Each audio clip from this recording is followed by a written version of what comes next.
Salam tout le monde, bienvenue sur votre chaîne d'actualité Maroc 24. Pensez à vous abonner à la chaîne pour rester informé.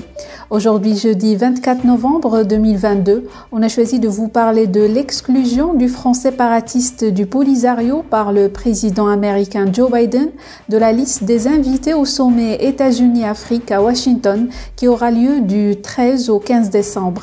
L'Algérie et l'Afrique du Sud n'ont pas réagi pour le moment à cette mise à l'écart de la milice du Polisario. Plus de détails dans cette revue de presse tirée des sites d'information Yebiledi et Actu Cameroun.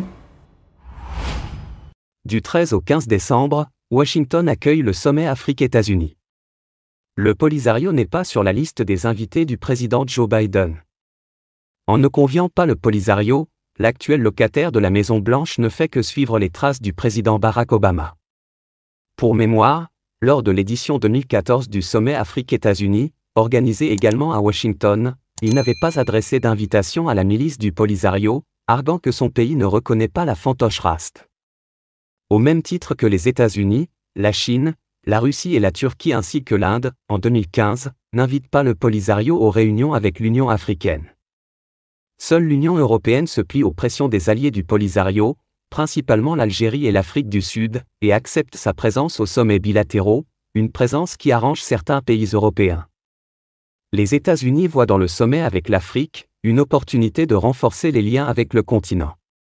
Cependant, 4 pays n'ont pas été invités, le Mali, le Burkina Faso, le Soudan et la Guinée ont été les oubliés de ce sommet. Il s'agit du deuxième sommet de ce type sous l'administration du président américain Joe Biden, le premier ayant eu lieu à peu près à la même époque l'année dernière. Le sommet démarre avec un avantage après que la version Russie-Afrique ne se soit pas concrétisée.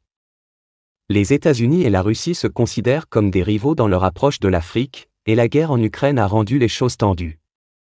Le sous-secrétaire adjoint du Bureau des Affaires africaines du département d'État américain, Robert Scott, et l'assistant spécial du président et conseiller principal du Conseil de sécurité nationale pour le sommet des dirigeants États-Unis-Afrique, Dana Banks, ont parlé à un groupe de journalistes africains du prochain sommet. Banks a dit: le sommet reflète la stratégie américaine envers l'Afrique subsaharienne, qui met vraiment l'accent sur l'importance cruciale de la région pour relever les défis déterminants de cette époque. Les habitudes de vote de l'Afrique à l'Assemblée générale des Nations unies sur la guerre en Ukraine sont un indicateur des intérêts du continent, a-t-elle ajouté.